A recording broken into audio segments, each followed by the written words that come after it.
მოგესალმებით, სანამ დავიწყებთ, კი ბატონო. თქვენ ბიოგრაფიას გადავხედე, რამდენიმე მნიშვნელოვანი დეტალი ამოვიდა, რომელიც მინდა ჩავიკითხე. დოქტორანტურას სახელმწიფო თავდაცვითი და უსაფრთხოების საკითხებში, ჩინეთის სახალხო რესპუბლიკის გენერალური შტაბის აკადემია, ეროვნული გვარდიის სარდალი, სახმელეთო ჯარების სარდალი, მე-11 ბრიგადის მეთაური, გენერალ-მაიორი, პირველი ხარისხის ორდენი, მეორე ხარისხის ორდენი, მესამე ხარისხის ორდენები, медали მხედრული მამაცობისთვის, медали საბრძოლო დამსახურებისთვის, სამხედრო განათლება, გერმანია, ჩინეთი, ჯორჯიის შტატის საპატიო გვარდიის წოდება, მონაწილეობა აფხაზეთი აუგუსტოს ომის სამოჩალო. მოკლედ, იმდენია სულად ამას ვერ ჩამოვთვლი. ამის მიუხედავად ჩდება კითხვა, რატომ დაინიშნეთ თქვენ ვეტერანთა სახელმწიფო სამსახურში და რას უპასუხებთ ამ კითხვაზე? დღემშვიდობისა მოგესალმებით ყველას. მადლობთ მოწვევისთვის, ფაქტობრივად ეს ჩემი ინიციატივა იყო, იმიტომ რომ გარკვეულწილად რაღაც ისეთი ტენდენცია გახდა, რომ საზოგადოების წარმომადგენლებს და საჯარო მოხელეებს თუ ასე შემდეგ გვიწევს აგრესიული ქმედებებისგან, გარკვეული თავის დაცვა. ამ ქმედებების უკვე მერამდენეთ, ამ აგრესიული ქმედებების და პირად სივრცეში შემოჭრის სხერბლი კვლავ გახდა დედაჩემი და ანალოგიური კითხვით, რომ რატომ დავინიშნე მე ვეტერანთა სახელმწიფო სამსახურის ხელმძღვანელად. რა თქმა უნდა, მე აღარ განვავრცობ ბევრ ამას, ამაზე მე შემდეგ ვისაუბრებ, მაგრამ იმ კითხვას, იმ საკითხზე, რაზეც უნდა გაეკეთებინა კომენტარი დედაჩემს, მე მოგახსენებთ. ანუ დედათქვეს ეკითხებოდნენ ჩემი კოლეგები, რატომ დაინიშნეთ? კი, ეგ ჩაწერილია, რატო დაინიშნეთ, გითხარით და ასე შემდეგ, უნდათ ჩემი ნახვა, მანამდე იყო ფაქტობრივად ახლა როგორი რამეა იცით, არის სამუშაო გრაფიკი, აქვს გაწერილი გეგმა ყველას და ყველაფერს, განსხვავებულად ვიღაცეებისგან ჩვენი სამუშაო გრაფიკის რაღაც სენსაციების საძებნელად, სიუჟეტების მოსამზადებლად არ ვაკეთებთ ამ მარტივი პიარისთვის თუ მძიმე პიარისთვის. უბრალოდ მოხდა ისეთი რამე, რომ ჩვენთან სამსახურში, ჩვენ ოფისში მობრძანდნენ ჟურნალისტები, საკმაოდ, არ ვიცი მე ჟურნალისტები იყვნენ, ვინ იყვნენ, ლოგო არ ქონდათ, არც ტრანსპორტს, არც თვითონ პეიჯები, არც წარმომადგენლები, არც ობიექტს, გარკვეული შემადგენლობა იყო მოსული, რომელმაც განაცხადება გააკეთა, რომ არის კონკრეტული რაღაც მედია მიმართულების წარმომადგენლები და უნდათ ჩემთან შეხვედრა, მასზე ჩვენი სამსახურის ერთ-ერთი დეპარტამენტის უფროსი რო ეკითხებოდა, შეთანხმებული იყო თუ არა ეს შეხვედრა, იმიტომ რომ მე არ მაქვს უპასუხისმგებლობა იმისა, რომ იმ პერიოდში არ ვიყო ადგილზე, არა და იმ პერიოდში იმართებოდა სხვა ჩემი შეხვედრა, სხვა ლოკაციაზე. ისინი აცხადებენ იმას, რომ კი ეს შეხვედრა შეთანხმებულია და ჩანიშნულია. მე გადავმოწმდი კიდეც ამაზე და ვკითხე და მითხრეს, არა, ეგრე არ გითქვიაო, მაგრამ რაც იყო. იმის შემდგომ მე უთხარი, რომ როდესაც იქნება საჭიროება იმის და თქვენ გექნებათ სურვილი და ჩვენ ვიქნებით მზად, რა თქმა უნდა, ჩვენ მოვიწევთ პრესკონფერენციას, გავუკეთებთ ორგანიზებას და მოგიწევთ ყველას ამას და თქვენთვის საინტერესო კითხვებს თუ ამას გავცემთ პასუხს. ამაზე შევჯერდით ჩვენ, რა თქმა უნდა, ამაზე ვისაუბრეთ ყველამ ერთმანეთთან. უბრალოდ მე მოხდა ისეთი თემა, რომ საღამოს 10 საათზე რატომღაც მანამდე იყო მცდელობა დაკავშირების ტელეფონზე ამ მობილური საშუალებით, ამ მცდელობის მიუხედავად უთხარი, რომ ჩვენ ხო განვმარტეთ ერთმანეთთან ეს ყველაფერი, მაგრამ ისინი ზემოქმედების ქვეშ იყვნენ ალბათ, იმიტომ რომ აინტერესებდა დროს შეზღუდულნი იყვნენ ალბათ შაბათის დღისთვის რაღაც მორიგი სენსაცია უნდათ გამოვაცხონ და ეს არის ორკესტრირებული ახლა შეტევა გარკვეულად ვეტერანებზე და დამსახურებულ შემადგენლობაზე და საღამოს 10 საათზე, არა 10 საათზე არა, ალბათ 11-ის ნახევარზე თუ უფრო გვიან შეტევის ობიექტი ხდება დედაჩემი და მისი საცხოვრებელი ადგილი. არ აკმაყოფილებთ ამ ადამიანებს ის, რომ ქალბატონი მგლოვიარე, რომელიც 54 წლის თანაცხოვრების შემდგომ დაკრძალა მეუღლე, თვითონ გარდა COVID გადატანილია საავადმყოფოდან გამოვიყვანეთ. მძიმედარი 40 აქვს იმ დღეს, განცდა ახლა თქვენ წარმოიდგინეთ როგორია. არ აკმაყოფილებთ ქალბატონის უარი იმაზე, რომ პრინციპში დაამთავრა მათთან საუბარი და ოკუპირებას უკეთებენ პადიეს. ანუ ჩვენ პირადი ადამიანების საზოგადოება გასაგებია რომ მე ვარ საჯარო მოხილე და მიუხედავად ამისა არც ერთი ნორმატიული აქტი კანონში ჩემი კეთილი ნების გამომხატველობის გარდა და საზოგადოებთან ჩემი ვალდებულების გარდა არ მავალდებულებს რომ ჩვენებების მიცემის რეჟიმზე გადავიდე ჟურნალისტებთან მიუხედავად ამისა არსებენ პატივს პირად სივრცეს ადამიანისას და პირადი სივრცე ეს არ განისაზღვრება მარტო იმით რომ ადამიანის მარტო გადაადგილება იზღუდება და ამავე დროს სხვა რამე არამედ არის გაწერილი კონკრეტულად რომ ნებისმიერი ადამიანის საცხოვრებელი ადგილი პირადი სივრცე არის ის პირადი ინფორმაცია რომლის გამომზეურების და გავრცელების უფლება ჟურნალისტებს კონკრეტული ქმედებებიდან გამომდინარე არ აქვთ. მით უმეტეს ჩვენი, მით უმეტეს ახლა გარკვეულწილად ჩვენ რიდი და ის არ გვაქვს, არ გავიკეთებია არაფერი ისეთი რომ ვინმეს მოვერიდოთ, მაგრამ ნებისმიერ ადამიანს აქვს თავისი პირადი სივრცე და აქვს თავისი პირადი გარემო, რომელიც არ უნდა შეიძლება სურვილიც არ კონდეს, რომ გახდეს ყველასთვის ცნობილი და ნაცნობი მტრისთვისაც თუ მოყარე ისედაც მოყარე. სახში მიეჭნენ, ჩემო ბატონო, ახლა მან და არის ახლა ჩვენ ხო არ გადავალთ ამ რეჟიმზე, არიან მეზობლები, რომლების უკმაყოფილებაც გამოიწვია მათმა მოქმედებამ და ეს მარტო იმაზე არ მეორე დღეს თემა იყო ის, იმიტომ რომ მე ეს ყველაფერი კიდევ მეორე დღეს, როდესაც სამსახურიდან დავბრუნდი სახში, უბრალოდ და დედასთან ავედი და ვნახე და გამოვიყვანე პატარა ჩვენი მეგობარი, 4 ფეხა მეგობარი ყავს ჩვენ სასეირნოდ, ამ დროს კვლავ გაურკვეველი მანქანა არავით არის განმასხვავებელი ნიშნით, გაურკვეველი ჟურნალისტები არავით არის განმასხვავებელი ნიშნით, არც ლოგოთი, არც იმით, არც გადმობრძანდნენ მანქანიდან და აი თქვენ გეძებთ, როდესაც ნუ რა მაქვს მე საძებარი ერთი გამარკვიეთ ოფისი უცებ იწყება კითხვა, რატომ ეძებთ ვეკითხები, აი რა არის, რატო არ ესეთი საძებარი ამიხსენით ერთი, მით უმეტეს ჩემ ოჯახს გავლილი აქვს ეგ თავის დროზე, როდესაც ჟურნალისტებმა 2009 წელს სახლიდან ინტერვიუს მოსასმენად გამომიყვანეს თუ ასაღებად და დამხნენ სპეცნაზით და ნუ რა სტრესი იყო ახლა ოჯახისთვის მაგაზე აღარ არის საუბარი. იგივე თემა მეორდება და ნუ გამეღიმა რა მაქვს ესეთი საძებარი, რომ ვერაფრით ვერ მომიხელთეს.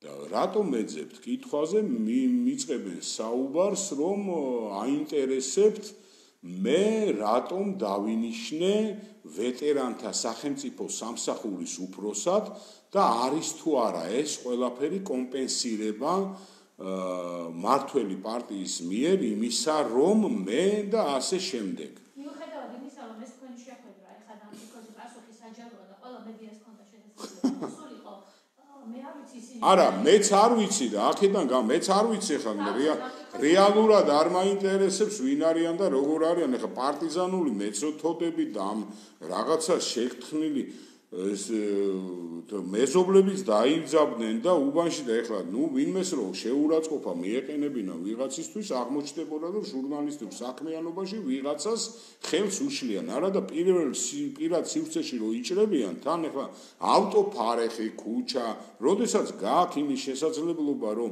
კომპეტენტური კითხვა თუ გაინტერესებს და არ არის ეს კონკრეტული დაკვეთა თუ პედალირება სხვადასხვა იმის კონკრეტულ გარემოში ან როგორც გითხარით კონფერენციას მოვიწევ და იქ მობრძანე ეს არ აინტერესებთ, იმიტომ რომ კონკრეტულად აქვთ დაკვეთა იმის, რომ შაბათის შოუსთვის მოაწყო საციკო გადაცემა და ხა მე ძალიან მაინტერესებს და რეალურად მაინტერესებს ხა 80 წლის ქალბატონს ამ მდგომარეობაში, ამ თემაში შაოსანს რომ მოსლოდა ემოციური მდგომარეობიდან გამომდინარე, გარკვეული ჯანმრთელობის გაუარესება ან მოყოლოდა რაღაცა უბედურება ამ ყველაფერს. ვინ იქნებოდა ამაზე პასუხისმგებელი?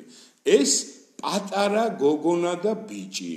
თუ მათი გამომგზავნი კონკრეტულად პროდიუსერი, თუ ხელმძღვანელი, თუ ტელევიზიის ხელმძღვანელი, თუ მფლობელი, ვინ იქნებოდა და ვის ექნებოდა უნარი იმის, რომ მოპასუხეთ დამდგარიყო ჩემი და საზოგადოების წინაშე. ცოტა თქვენ ქმედებას ტვინისთან ერთად რაღაცა პასუხისგებლობის პატარა პროცენტი ხო მაინც უნდა დააყოლოთ, სირცხვილია უკვე. ეხლა რაც შეეხება საკითხს, რაზეც დედაჩემისგან აინტერესებდათ პასუხი. მე პრინციპში ახლა გუშინდელი დღე და ის დაუთმე იმას, რომ რეალურად კონკრეტული პრაქტიკა გამოცდილება როგორც ჩვენი ევროპელი მეგობრებისგან და ასე შემდეგ თლიანად ამოვიღე ეს, რას აგრეთვე ქვეყნის კონსტიტუციის მე-15 მუხლი რას საუბრობს და კონვენცია და ასე შემდეგ საერთაშორისო კონვენცია ჟურნალისტიკაზე და თუნდაც ჟურნალისტიკური ეთიკის მიმართულებით რას საუბრობს. იმიტომ რომ ყველა რაღაც დაეჩვია თავისი თემით ისაუბროს. აი რა საკითხზეც უნდა გაეკეთებინა დედაჩემს კომენტარი. ცოტა ვრცლად ახლა ჩემი დაწერილია ეს არაფერი ახალი არ არის ამაში. ძალიან ცუდი ტენდენცია დამკვიდრდა საქართველოში და ფიქრობ ეს პარტიული პოლიტიკური შეკვეთაა. რეალურად ესაა და ვერავინ ვერ უარყოფს ამას რომ ესია. იმიტომ რომ არავის არ აინტერესებს რეალური პასუხი რეალურ მოქმედებაზე თუ ქმედებაზე. ყველას აინტერესებს რაღაცა საცირკო სანახაობა. ეს ისე გამოჩნდეს სიტუაცია რეალურად და რაზეც ესენი ყოველთვის მიდიან რომ სიტუაცია გამოაჩინონ ისე რომ ქვეყანა ინგრევა რაღაცა ხდება რომ ქართული ოცნების ხელისუფლებაში ნებისმიერი ადამიანის ნება ან თავისუფლება არის შეზღუდული და ამას აპელირებენ ამაზე ეს ყველაფერი და ყველაფერს წვეთს მარტო ქართული ოცნების პარტიის თავმჯდომარე ბიძინა ივანიშვილი. რაც გულწრფელად ნაღდად ახლა ჩემი გადმოსახედიდან გულწრფელად გეუბნებით, საერთოდ არ შეესაბამება ეს სინამდვილეს, იმიტომ რომ გარკვეულწილად უკმაყოფილება ყველასი და მთელი საზოგადოების იმის, რომ გარკვეული პირები, რომლებიც ესე დაუსჯელად დანავარდობდნენ ადრე და რეალურად აგრძელებენ ამ რაღაც მანიპულირებას საზოგადოების აზრით უარყოფითი მიმართულებით.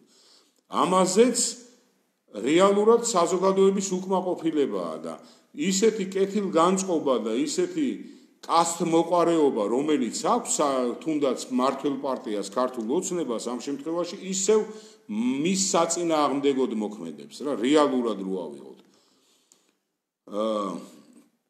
საერთო ჯამში პირიქით იშვიათად მინახია მე ისეთი გულისხმიერი და სხვისი აზრის გამზიარებელი ტოლერანტული პიროვნება რეალურად მძიმედ მინახია და ბევრი არ შემხვედრია ამ ესეთი მით უმეტეს ჩემი გამოცდილებიდან გამომდინარე და ჩემი ცხოვრების წესიდან გამომდინარე რატომ ვამბობ ამას ახლავე აგიხსნით და ამას გავგირკვევთ ჩვენ ჩემ თავზე ვისაუბრებ მე ჩემი ავტორიტეტი რეალურად თანამებრძოლებში საერთოდ ჩვეულებრივ ადამიანებში რომლებსაც თქვენი მე წარმოვადგენ არ მომიპოვებია საცირკო წარმოდგენებში მონაწილეობით. მე ეს მოვიპოვე ბრძოლის ველზე საომარ მოქმედებებში და ამის დასტურად რამოდენიმე რუსული ტყუის მატარებელიცა ვარ და ეს ორგანიზმი. ცოტა მიჭირს ამ ჩემ თავზე ამაზე საუბარი, მაგრამ მაინც ჩემ საჯარო და კერძო საქმიანობაში ჩემი გადაწყვეტილება იყო აღმასრულებელ ხელისუფლებაში დაბრუნება. ჩემი გადაწყვეტილება იყო ეს არავის თავზე არ მოუხევია. თუ რა დოზით, როგორ რა მიმართულებით და რა იქნებოდა ეს უკვე იყო რამოდენიმე სავარაუდო პოზიცია ჩემი, მაგრამ ყველაზე ჩემთვის ორგანული და ყველაზე ჩემთვის საპასუხისმგებლო სეგმენტი იყო რა თქმა უნდა სამხედრო, იყო რა თქმა უნდა ჩემი თანამებრძოლები, იყო რა თქმა უნდა ვეტერანთა სახელმწიფო სამსახური.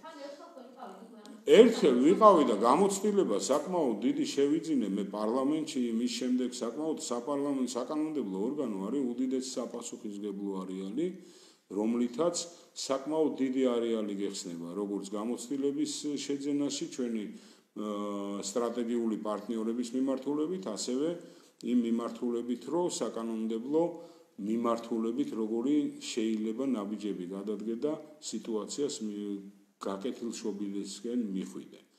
რის თაობაზეც გავიარე, რა თქმა უნდა, კონსულტაციები გუნდში და მიღებული იქნა გადაწყვეტილება. სკამზე გამოკიდებული მე ცხოვრებაში რომ არ ყოფილვარ, იმაშიც გამოიხატება ზუსტად რომ ჯარისკაცებს, ომის ვეტერანებს, მათი სოციალური და ეკონომიკური პირობების გაუმჯობესებას და საკმაოდ მძიმე არეალია ეს. არავის არ ეგონოს, რომ ეს მარტივი არეალია და მარტივი საპასუხისმგებლო არეალია, რა თქმა უნდა, ეს ჩემი საპასუხისმგებლო თემაა და ეს იმაში გამოიხატება, რომ გაუმჯობესებას უნდა ვემსახურო, რასაც ჩემი შეგნებული ცხოვრება ვაკეთებდი. მნიშვნელობა არ აქვს საკანონმდებლო და აღმასრულებელ ხელისუფლებაში. თავდაცვის კომიტეტში მუშაობა მართლაც ჩემთვის საკმაოდ პერმანენტული და საკმაოდ საპასუხისმგებლო და დიდი გამოცდილების მომცემი იყო. მართლა პერმანენტული კონტაქტი მქონდა მე ნატოს, ამერიკის შეერთებული შტატების, ევროკავშირის ქვეყნების წარმომადგენლებთან, რომლებიც მუშაობენ თავდაცვის სფეროში და სხვათა შორის ომის ვეტერანების მიმართულებით, სადაც საკმაოდ დიდი დაფასებაა ომის ვეტერანების იმ საზოგადოებებში და ეს არ ხდება ესე ჰაერით. ამის ერთ-ერთი ყველაზე დიდი შემოქმედი არის ჟურნალისტთა კორპუსი, რომელიც განცდით ცხოვრობს ამ ვეტერანების განცდით ცხოვრობს დამსახურებული ხალხის და არა აქვს დღის წესრიგში ის რომ აფრქვიონ ნაგავი და ნეგატივი ყველაზე, იმიტომ რომ ელემენტარულად უნდა გავითავისოთ თითოეულმა თაობა მოდის და თუ ჩვენ თიმ თაობას პატრიოტული, მოტივირებული და სამაგალითო მაგალითები არ მიუღეთ, არ არსებობს მარტო იმის აპელირება, რომ მაგალითად და იმაზე აპელირება, რომ დამოუკიდებლობის დღეს, ან ვეტერანების დღეს, ან 2008 წლის გმირების და სხვა გმირების დღეს, იგივე ანწუხელიძის და იმის მათიზე გაკეთებული რეპორტაჟი. ისინი რაღაც საძირკველს რო დებენ, ამ საძირკველების სწორედ მიმწოდებელი უნდა იყოს. თუ არ ესმით, კითხონ რეალურად მათი დამკვეთის მიერ წარმოებულ პროპაგანდაში რა როლს თამაშობდნენ ესა თუ ის ხალხი. რომლის შევიძინე, რა თქმა უნდა, საკმაოდ დიდი გამოცდილება და რომლის იმპერტეტაცია მნიშვნელოვნად გააძლიერებს ჩვენი სამხედროებისა და ომის ვეტერანების მდგომარეობას და ბოლოს არ მინდა მართლა ბანალურად და ხმამაღლა გამონათქვამად გამომივიდეს, არ გამიმეორებ ჩემთვის უდიდესი ქართველი გენერლის გიორგი მაზნიაშვილის სიტყვებს. მე რეალურად არც მენშევიკების და არც ბოლშევიკების გენერალი არ ვარ. მე ვარ ჩემი ქვეყნის გენერალი და მე ღირსებით მინდა ვემსახურო იმ ქვეყანას და ვემსახურები ბოლომდე, რასაც ვემსახურები. მაგრამ გულწრფელად გეტყვით, მე ვარ საქართველოს ჯარისკაცი და ჩემთვის დიდი პატივია საქართველოს სამხედროების დიდი კოჰორტის წევრობა და გენერლობა უდიდესი პასუხისმგებლობაა, იმიტომ რომ მე კიდე გეუნებით ეს არ გადმომსვლია მე ვიღაცის კეთილი ნების გამოხატულებით, ეს არის ზუსტად დამსახურება იმ ჩემი თანამებრძოლების, იმ გმირების და იმ შემადგენლობის, რომლების ეფექტური მოქმედება და ჩემთან ერთად ყოფნა მძენდა იმ ლამაზ ისტორიის და ბიოგრაფიის ნაწილს, რომლითაც მე ვცხოვრობ და როგორ გონიათ ახლა ვინმე თუნდაც ვიღაცის გამოგზავნილი ციკვინა ემისარი კითხვის ნიშნის ქვეშ დამიყენებს მე ამ ქვეყანაზე ან სიკეთის კეთების, ან მსახურის საშუალებას და უნარს და შემართებას. რა თქმა უნდა, აბსურდია ეს. ასევე ჩემთვის გამოცდილებიდან გამომდინარე, რა თქმა უნდა, დიდი პატივი იყო საქართველოს პარლამენტში ხალხის წარმომადგენლობად ყოფნა. თუმცა აი მართლა რა ადამიანურად ჩემთვის უფრო ორგანულია ქართულ ჯარისკაცებთან და ვეტერანებთან უშუალო კონტაქტი და მუშაობა და ის პასუხისგებლობა გუშინ პრემიერმაც გამობრძანა რომ უდიდესი პრობლემაა ვეტერანების სოციალური მდგომარეობა და ეს არის წლების მანძილზე დაგროვილი. დღეს ბევრი საუბრობს 22 ლარზე, მაგრამ საუბრობენ ისინი, ვინც შემოქმედი იყო თუნდაც თავის სიჩუმით, შემოქმედი იყო თუნდაც თავისი იმ პერიოდის უსუსურობით და მიმდინარეობით, იმის რომ 22 ლარი დაენიშნათ ყველა ვეტერანებისთვის და არ ამოუღიათ მაშინ ხმა იმ 65,000 ვეტერანზე, რომელიც თუნდაც იმ 22 ლარის გარეშე დარჩა, მაგრამ ამავე დროს არ საუბრობენ დღეს იმაზე, რომ დღევანდელ კანონმდებლობაში და დღევანდელ სიტუაციაში არსებობს სოციალური პაკეტები ჯანდაცვის მიმართულებით და სხვა მიმართულებებით, რომლებიც გაცილებით უფრო მეტია იმ ლგოტირებისა, რომელიც როდისმე ვეტერანებს ქონიათ. მაგრამ მიუხედავად ამისა, დღეს ეს 22 ლარი აქვს გახდილი სავაჭრო თემად. და რეალურად რამდენჯერაც დაუძახეთ და მობრძანდით და ვისაუბროთ რა გვინდა, როგორ გვინდა და რანაირად გვინდა, რა პრობლემაა. რა თქმა უნდა, პრობლემა დიდია და ჩვენ ვიცით, რომ სოციალურად საკმაოდ მოწყვლადი ჯგუფია, მაგრამ ამავე დროს ჩვენ ვართ წარმომადგენლები ამ ოჯახის და ვართ ზუსტად იმიტომ, რომ გვაქვს პირდაპირი ხედვაც, გვაქვს პირდაპირი მითითებაც და გვაქვს პირდაპირი პოზიციაც იმისი, რომ რაც შეიძლება ეფექტურად, რაც შეიძლება ქმედითად ვიაროთ იმისკენ, რომ ვეტერანებმა საზოგადოებაში არა მარტო ღირსეული ადგილი დაიმკვიდრონ და დაფასებული ადგილი დაიკვირდონ, რომ ვისაც არ მოესურვება ყველამ ან თავში წამოკვრის სურვილი იქონიოს, ან ფეხის წამორტყმის სურვილი, როგორც ვთქვათ, კიდევ ერთ-ერთმა ორკესტრირებულმა ამ ქმედების და კომპანიის წარმომადგენლებმა ბრძანა თუ ვიღაც ტიპებს თურმე ვეტერანის მწვერვალის სახელის მინიჭებაზე ფულები ჩაუჯიბებიათ, უკაცრავად გამოვიდნენ ესენი თავისი აი გავლენის ატმოსფეროდან, სადაც ისინი და წრიდან, სადაც მოძრაობდნენ და სადაც იყო ქმედება ფულების ჩაჯიბების და სხვისი უფლებების ფეხქვეშ გათელვის, პირიქით ამაზე რამოდენიმე წლის წინ უკვე იყო განმარტება იმის, რომ ეს იყო პროდუქტი ერთობლივი უკრაინელ ჩვენ ვეტერანებთან ერთად, რომლებიც იყვნენ ჩართულები ამ პროგრამაში, სხვათა შორის ჩვენი სტრატეგიული პარტნიორების რეკომენდაციით, როდესაც ვეტერანთა სახელმწიფო სამსახურის დელეგაცია იყო მიწვეული უკრაინაში, სადაც ჩემო ბატონებო ჩვენი ამერიკელი პარტნიორების რეკომენდაციით მიეხმარნენ ვეტერანთა შემადგენლობას, კონსულტაციები გაუწიეს, რის შედეგადაც ჩამოყალიბდა ვეტერანთა სახელმწიფოს სამინისტრო.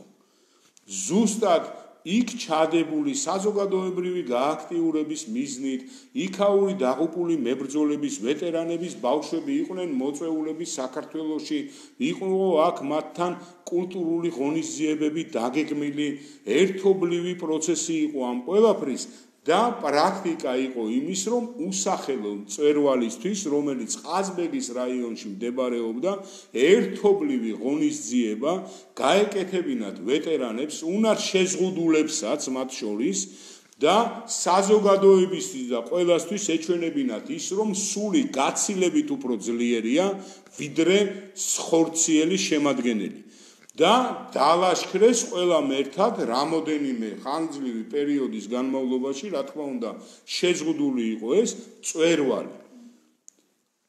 აბა საზოგადოებაში ცნობიერების ამაღლება, ყველასი ჩართულობა იმაში, რომ ვეტერანები არ არიან მარტო ტიპები რა.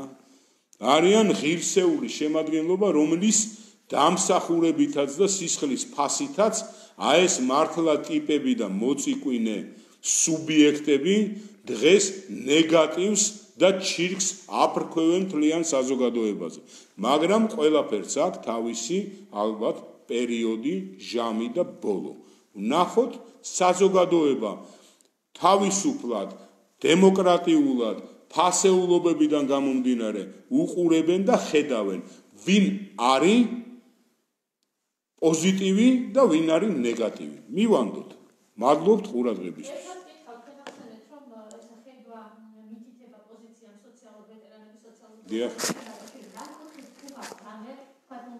რა თქმა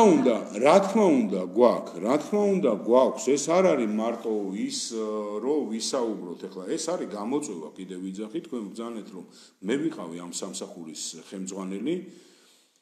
საკმაოდ დიდი არეალი შესაძლებლობების დიდი სივრცე გაიხსნა, გინდათ საკანონმდებლო მიმართულებით, გინდა იმ მიმართულებით, რომ პარლამენტის ტრიბუნიდან და პოზიციიდან ჩვენ გქონდა საკმაოდ ეფექტური ქმედებები სხვადასხვა ქვეყნის სხვადასხვა წარმომადგენლებთან, მაგალითად საინტერესოა ფინეთის პოზიცია, შვედეთის პოზიცია და ასე შემდეგ, იგივე ამერიკის შეერთებული შტატების პოზიცია, ბრიტანეთის, იგივე ისრაელის, იგივე გერმანიის, მაგრამ როგორი რამეა იცით, იქ საზოგადოება მობილიზებული იმაზე, რომ გაუფრთხილდნენ სათუთად. გაუფრთხილდნენ დაეხმარნონ. არის სახელმწიფოები, სადაც ბიუჯეტიც კი არა აქვთ, მათ არამედ საზოგადოების კეთილნებაზე და განწყობაზეა ეს ყველაფერი.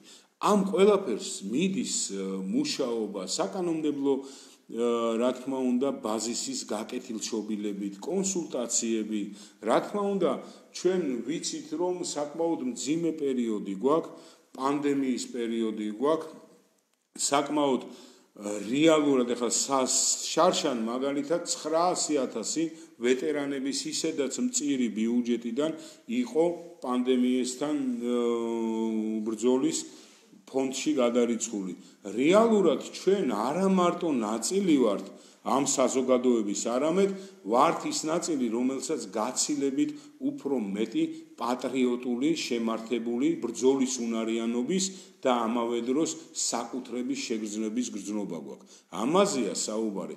აქედან გამომდინარე, მე კიდევ ერთხელ ვიძახი გენერალი კობა კობალაძე. არანაირად არა ვარ მიბმული ან ერთ სახელმწიფო სამსახურთან ან მეორესთან, ისევე როგორც დღეს მე ვარ საჯარო პირი და ვარ პასუხისმგებელი და ვარ გახსნილი და ღია, არასდროს არ გავქცეულ ვარ არც კითხვებს, არ გავქცეულ ვარ არც ერთ სიტუაციაში, თუნდაც სტანდარტულში და თუნდაც არასტანდარტულში, არც ერთ გამოწვევას და აქედან გამომდინარე, როდესაც პატარა ქალბატონი ციკვინით მოგდევს უკან, ნუ გარბი ხართ. ჩემგან ცოტა